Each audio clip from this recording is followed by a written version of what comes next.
खबर गोरखपुर से। देश का चौथा स्तंभ कहे जाने वाले पत्रकार का नहीं थम रहा उत्पीड़न। गोरखपुर में एक मामला आया है जहां तहसीलदार ने एक पत्रकार को दी बद्दी गालियां। वहीं कहा जाता है कि एक तरफ मुख्यमंत्री पत्रकार को लेकर रहते हैं कि पत्रकार अगर किसी भी संस्था व प्रशासनिक अधिकारी से मिलने जाए तो पत्रकार के साथ दुर्व्यवहार न किया जाए, लेकिन तहसीलदार ने मुख्यमंत्री के आदेश को भी नहीं माना।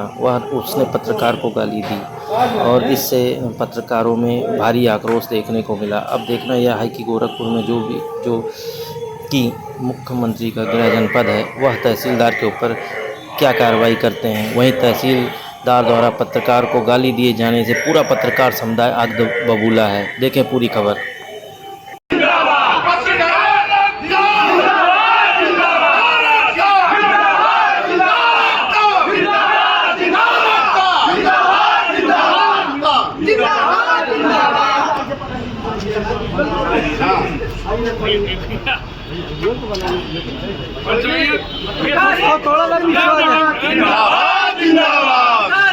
जिंदाबाद जिंदाबाद जिंदाबाद। आदिवासी तहसीलदार को निलंबित करो,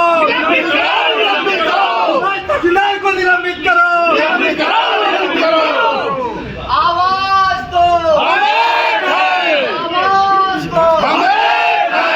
निकम्मा तहसीलदार मुर्दाबाद, मुर्दाबाद मुर्दाबाद। निकम्मा तहसीलदार मुर्दाबाद, मुर्दाबाद मुर्दाबाद। कार्यकर्ता जिंदाबाद, जिंदाबाद जिंदाबाद। कार्यकर्ता जिंदाबाद, जिंदाबाद जिंदाबाद। जिंदाबाद जिंदाबाद, जिंदाबाद जिंदाबाद, जिंदाबाद जिंदाबाद।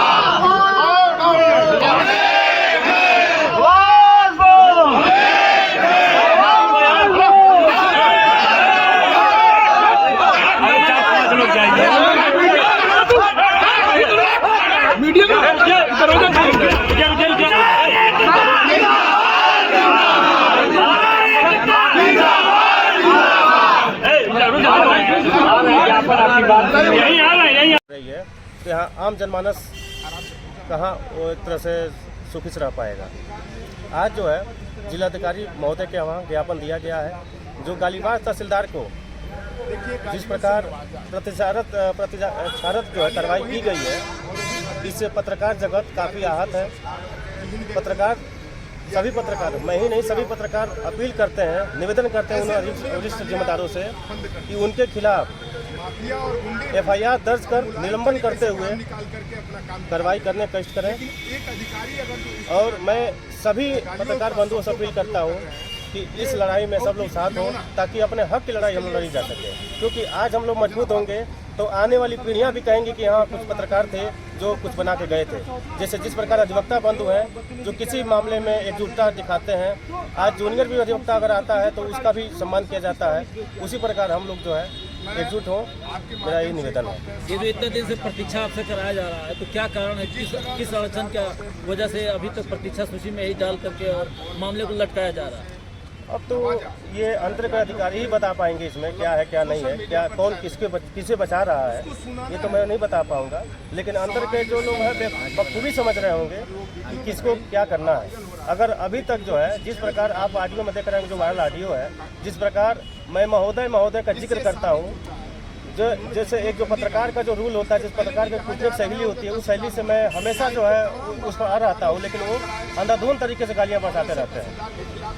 लेकिन मुझे समझ नहीं आ रहा है कि जब प्रूफ है, साक्ष्य है, सब कुछ है, तो आखिर जांच किस बात की चल रही है। अगर जांच भी चल रही है तो जांच में इतना देरी क्यों, यही सवाल था। SSP क्या भी आप लोग ने ज्ञापन दिया था, आपको जो है उन्होंने धमकी भी दी थी कि अगर तहसील में दिखेंगे तो कुछ भी अनहोनी हो सकती है, तो SSP साहब ने कुछ उस पर संज्ञान लेके कुछ कार्रवाई की क्या? वरिष्ठ पुलिस अधीक्षक महोदय गोरखपुर को जो ज्ञापन दिया गया था, उसमें ये बताया गया था कि हमारा और मेरे परिवार, यानी मैं और मेरा परिवार काफ़ी इस कृत्य से काफ़ी भयभीत है, डरा हुआ है, सहमा हुआ है। कभी भी हमारे ऊपर घटित घटना ये लोग करवा सकते हैं। इसको लेकर वरिष्ठ पुलिस अधीक्षक को ज्ञापन दिया गया।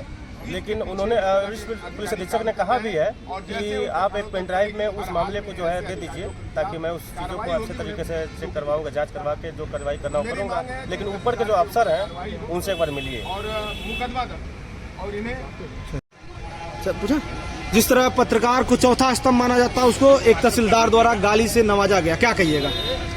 देखिए, अभी आपने कहा कि चौथा स्तंभ, अगर किसी मकान में 4 पिलर होते हैं, उसी तरह इस देश की कार्यपालिका, न्यायपालिका और इसी तरह जोड़ करके पत्रकार को बनाया गया है। जब एक पिलर टूट जाएगा तो आप सोच सकते हैं उस मकान की क्या स्थिति है। तो जिस तरह तहसीलदार महोदय ने इतनी गंदी गंदी गालियों से एक पत्रकार को नवाजा है, जो पत्रकार इस देश के अंदर छुपे उन खबरों को निकालता है, सरकार के कानों तक पहुंचाता है, अधिकारियों के कानों तक पहुंचाता है, और उसके साथ इस तरह के कार्रवाई से ये पूरा पत्रकार समाज जो है आहत है, पूरा पत्रकार समाज आहत है। और हम यही चाहते हैं कि इन तहसीलदार महोदय के खिलाफ जो है कड़ी से कड़ी कार्रवाई की जाए, इनको निलंबित किया जाए और इनके खिलाफ मुकदमा दर्ज किया जाए। पत्रकार के साथ इस तरह किया गया, अगर आम आदमी अगर पहुंचता होगा कुछ फरियाद लेकर तो किस आम आदमी की तरह किस तरह व्यवहार किया गया होगा? ये तो जब जाहिर है, जब एक पत्रकार को श्रीमान ने इस तरह गालियों से नवाजा है, तो मैं जानता हूँ कोई गरीब और मजलूम अगर इनके ऑफिस में अपने काम के लिए जाता होगा तो उसको तो ये अब किस शब्दों में बयां करूँ, उसका काम भले हो या ना हो, उसको जरूर बेइज्जत करके वहाँ से बाहर निकालते हैं। सरकार बार बार दावा करती है पत्रकारों को सुरक्षा दिया जाएगी, क्या लूट करके बोलिए? वही सवाल आप पूछ ले सवाल। हाँ वही सवाल है। सरकार दावा बार बार कर रही है पत्रकारों को सुरक्षा दिया जाएगा, तमाम देखे होंगे प्रिंट मीडिया में निकलता भी है। क्या लगता है सरकार के दावे विफल नजर आ रहे हैं? बिल्कुल विफल, सरासर विफल है। लेकिन मुझे योगी जी पे पूरा विश्वास है। हम गोरखपुर जनपद के पत्रकारों को ही नहीं, पूरे देश के पत्रकारों के लिए योगी जी का एक अलग नजरिया है। और अधिकारियों की बात तो मैं नहीं करता हूं, लेकिन मैं परम पूज्य योगी आदित्यनाथ जी के ऊपर एक पूर्ण विश्वास है हम पत्रकारों का कि उस तहसीलदार के ऊपर कार्रवाई होगी और जरूर।